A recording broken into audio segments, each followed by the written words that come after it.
The first ships arrived without drama, and that should have terrified everyone. No fire in the sky. No thunder. No grand arrival like the movies promised. Just a quiet, impossible wrongness above the planet, black shapes unfolding from nothing, as if space itself had decided to grow tumors. Astronomers saw them first. Then satellite operators. Then every early warning system built during the paranoid decades of the Cold War began screaming at once. Within 90 seconds, every major government on Earth knew the same truth. Humanity was no longer alone. The ships settled into orbit with obscene precision. Thousands of them. Long, blade-shaped hulls of matte obsidian, each one large enough to swallow an aircraft carrier. They formed perfect geometric lattices around the planet, locking Earth inside a cage so mathematically elegant it felt insulting. No weapons fired. No fighters launched. Then the signal came. It cut through everything: radio, television, military bands, civilian networks, even systems that had been physically disconnected from the internet. The voice that followed was translated flawlessly into every known human language, spoken with calm authority and zero emotion. Species classification: Homo sapiens. Planetary designation: Sol 3. You are contacted by the Galactic Virex Imperium. The voice paused, as if allowing time for panic. You have been observed for 6 of your centuries. Your conflicts are frequent. Your governance structures are inefficient. Your species shows high labor resilience and acceptable intelligence variance. A pause. You will submit to imperial stewardship. Resistance is inefficient. Compliance ensures survival. That was it. No threats. No speeches. No explanation beyond cold, bureaucratic certainty. Earth reacted exactly the way it always did when faced with extinction. It argued. Emergency sessions erupted at the United Nations. Old rivals sat at the same tables and pretended they trusted each other. Think tanks filled whiteboards with scenarios labeled optimistic and acceptable loss. Economists debated whether alien stewardship could stabilize global markets. Tech billionaires quietly asked if intellectual property laws would still apply. Religious leaders split overnight. Some declared the Imperium angels, others demons, others proof that God had outsourced judgment. And the media? The media went feral. First contact confirmed. Aliens promise peaceful integration. What does this mean for your job? The Imperium watched all of it. They had seen this dance thousands of times. Species always fractured under the weight of fear and opportunity. Some begged. Some plotted. Some screamed defiance they couldn't back up. Humans were loud, disorganized, and slow to agree. Perfect candidates. 3 days after first contact, the Imperium sent its answer to the question no government wanted to ask out loud. They deployed overseers.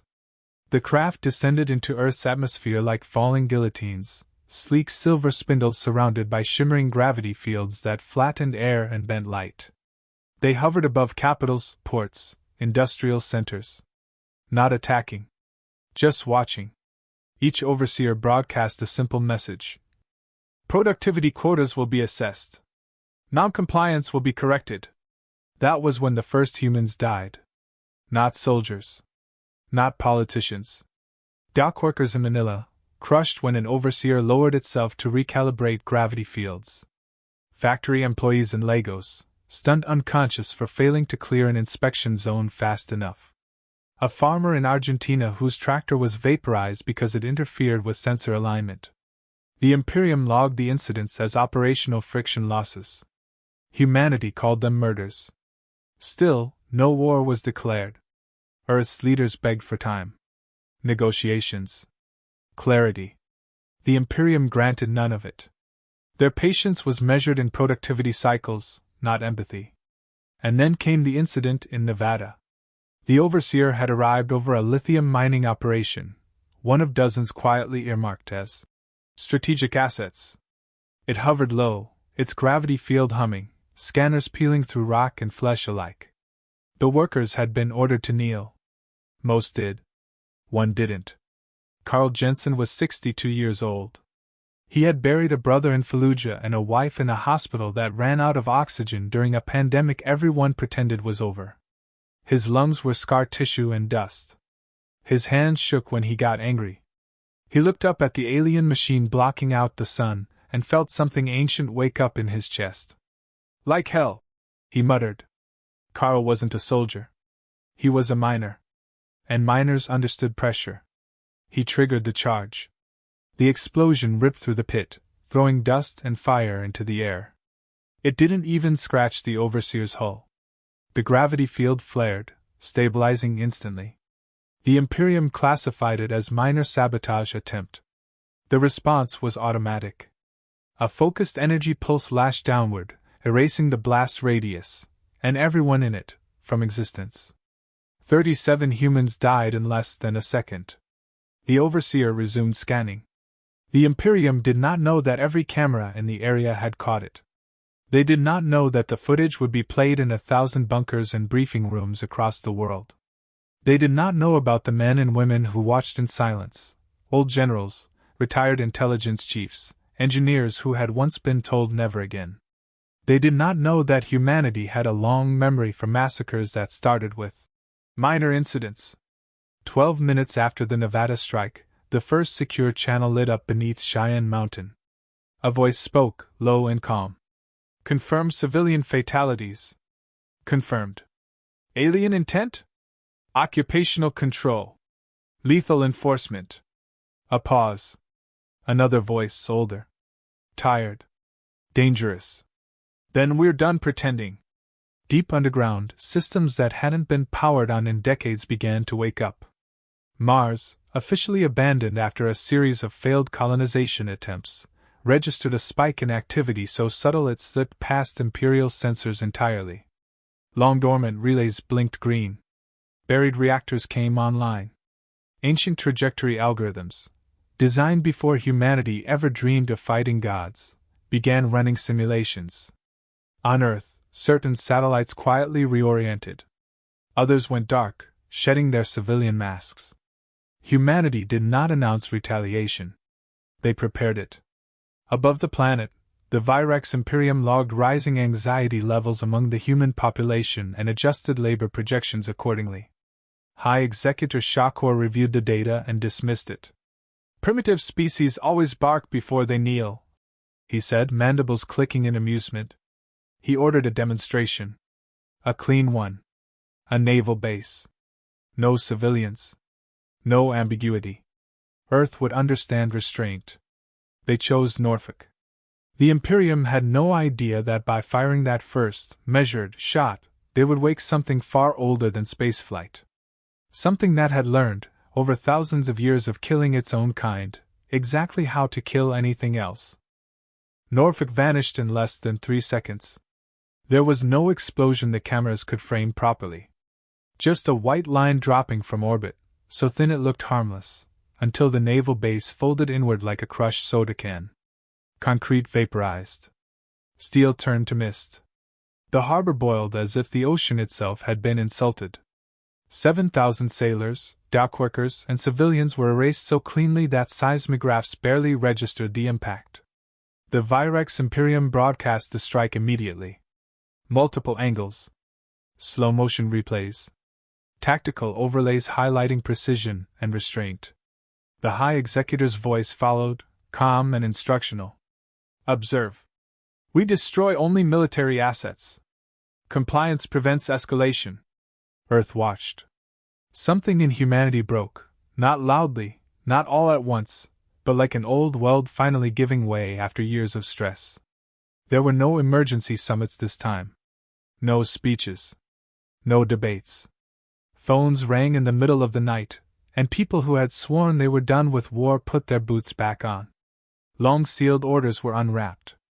Names crossed off old kill lists were written down again, this time with fewer restrictions. Project Red Dust went fully active. The Imperium noticed unusual energy fluctuations on Mars, but dismissed them as geological noise. After all, their own surveys had classified the planet as strategically irrelevant, a failed human corpse of a world, good for nothing but data. Mars disagreed. Beneath kilometers of regolith, Ancient doors the color of rust slid open. Entire mountain ranges shifted, not naturally, but precisely. Reactors spun up, drinking fuel that had been hidden there since before the Imperium had even charted Sol. Humanity hadn't colonized Mars. They had weaponized it. The first mass driver fired without warning.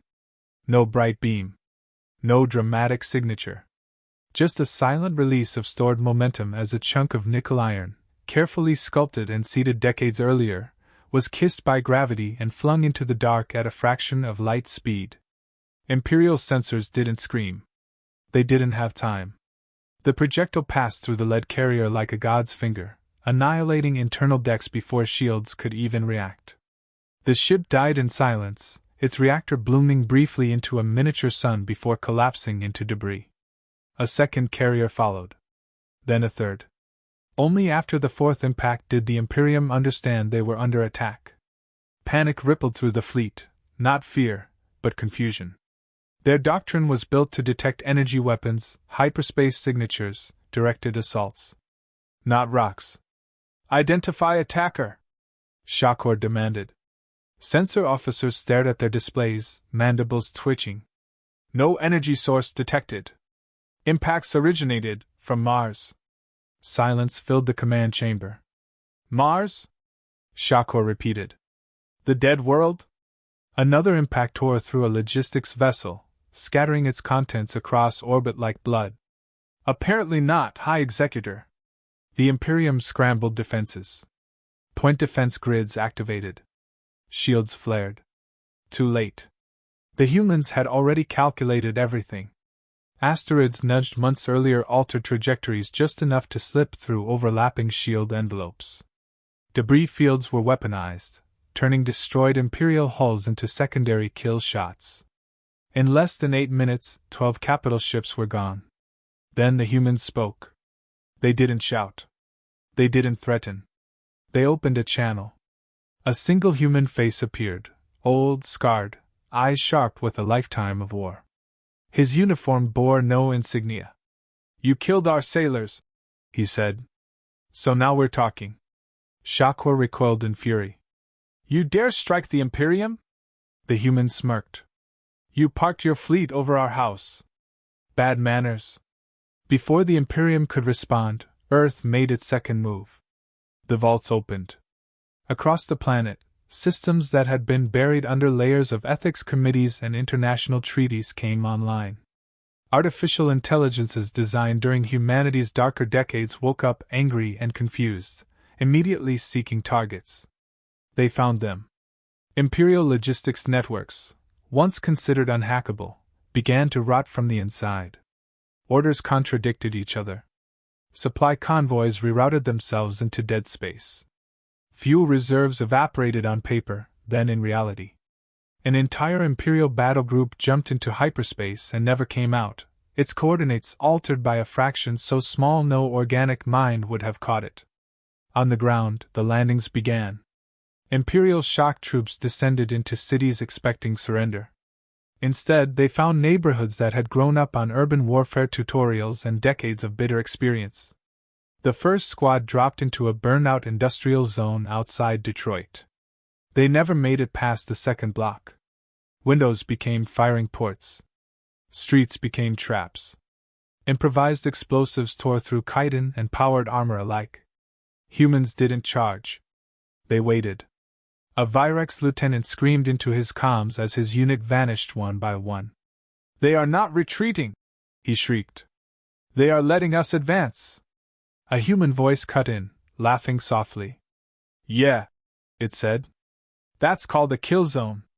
Similar scenes played out across the planet. Veterans who had sworn never to fight again found themselves oddly calm, muscle memory taking over. Civilians learned fast, or died faster. There were no front lines, only resistance. The Imperium had planned for planetary occupation. They had not planned for insurgency. High Executor Shakor stared at the casualty projections climbing far faster than models allowed. This species is behaving irrationally, he snarled. No, High Executor, an aide corrected quietly. They are behaving historically. Shakor ordered escalation. Planetary sterilization protocols were unlocked. If Earth would not kneel, it would burn. What Shakor did not know was that humanity had already anticipated that order. And they had prepared something far worse than extinction. Something that didn't stop at Earth. The Imperium's escalation was brutal, predictable, and, by human standards, amateurish. High Executor Shakor had grown up conquering worlds. He knew the steps: shock, fear, submission. He had destroyed cities and erased entire civilizations before breakfast. Yet nothing in the annals of the Virex Imperium could have prepared him for the sequence that followed. First came the Dead Hand Protocol. It wasn't a missile. It wasn't a bomb. It was everything humanity had ever buried, hidden, or forbidden, unleashed at once. Old nuclear silos, long decommissioned chemical depots, retrofitted civilian spacecraft, even crude spaceborne weapons of mass disruption, every possible method of destruction that humans had ever whispered about in dark rooms now blinked to life, simultaneously. And then came the diplomats. Human diplomats, calm and unarmed, appeared aboard the Imperial flagship under a truce flag. Not soldiers. Not mercenaries. Suits. Tired faces. Hands folded. Eyes that had seen too much and could see even further. Shakor laughed. His mandibles clicked in mockery. "You come to beg?" "No," said the lead diplomat, a woman with steel-gray hair streaked with white, a veteran of more wars than Shakor had lived in Virex cycles. "We come to warn you." She placed a small crystal on the command console. Shakor tilted his head, curious despite himself. The crystal contained the results of decades-long operations. Humanity had already infiltrated Imperial homeworlds, not with fleets or overt assaults, but subtly, surgically, invisibly. Economic viruses destabilized systems. Political subversion turned trusted lieutenants into traitors. Cultural memes spread like wildfire, eroding faith in the Imperium. Entire client species had revolted under spontaneous conditions orchestrated by humans. The High Executor's mandibles twitched. "Impossible. Primitive species. They're good at patience," she interrupted. Her voice was quiet, deceptively gentle. "And worse, they're good at finishing what they start." Shakor ordered her executed. She smiled. Calm. Cold. Knowing. Because the dead hand wasn't about Earth. It was about every system the Imperium controlled. If Earth fell, the retaliatory algorithms would cascade.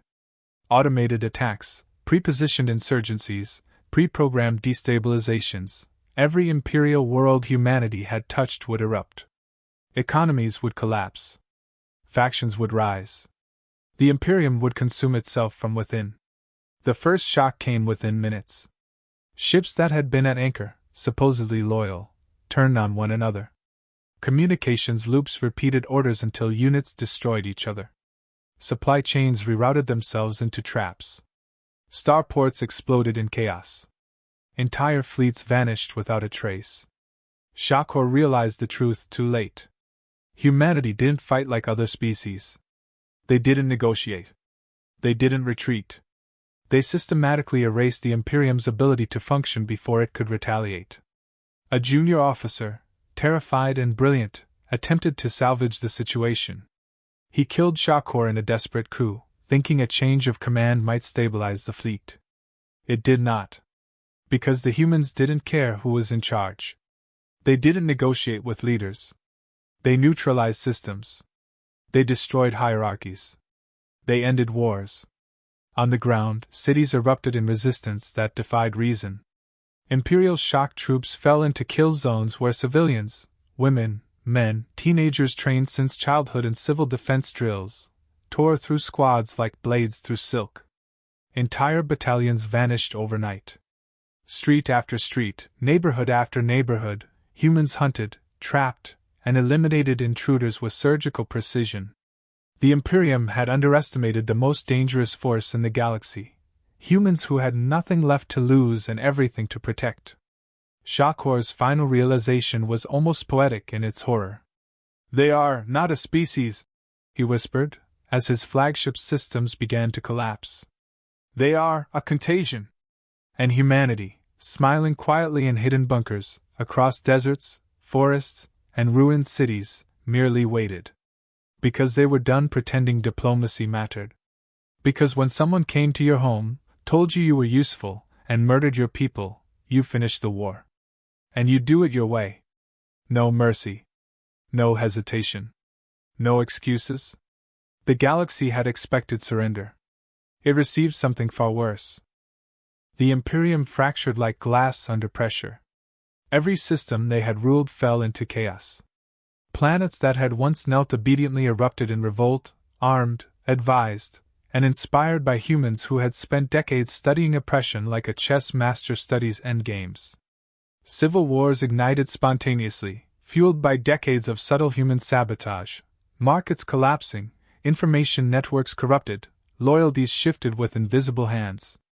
The Virex Empire had never faced a species that waged war before the war even started. Earth remained standing, battered and scarred, but defiant.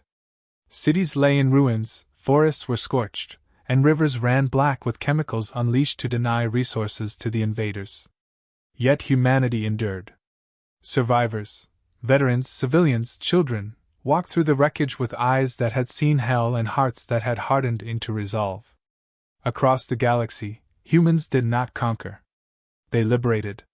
They taught enslaved species how to reclaim their own freedom, how to fight strategically, how to survive impossible odds. They did not take empires, they broke them. They did not occupy worlds, they ignited revolutions. High Executor Shakor's name became a curse whispered in dozens of languages. The Imperial fleets, once pristine and ordered, were either scattered, destroyed, or commandeered by the very species they had oppressed. The humans did not celebrate. There was no gloating, only grim efficiency. They did what they had always done, finished the job. A Virex survivor, a lieutenant who had watched everything collapse from a hidden asteroid field, once asked a human historian why they went so far. Why they didn't negotiate after the first victory, why they unleashed centuries of buried power rather than simply striking back. The historian, old, scarred, and smiling faintly without humor, shrugged. Because you came to our house, he said simply. You told us we were useful, and then you killed our sailors. He leaned back, fingers tapping a table that had survived the bombardments. And because, he added quietly, we are very, very good at finishing wars. The galaxy learned, quickly and painfully, the hard truth about humanity. They did not forgive. They did not hesitate. They did not stop. Somewhere among the ruins of the old Imperium, a monument now stands, not to humanity, but to a warning carved in dozens of alien languages. Do not underestimate humans. They do not forgive. They do not stop. And above Earth, the stars finally seemed safe again. For now. But somewhere, deep in the void, a single Virex scout whispered into the dark, trembling in disbelief. They are not conquerors. They are inevitable. And humanity, as always, smiled quietly, cleaned its weapons, and prepared for whatever came next. Because this was only the beginning.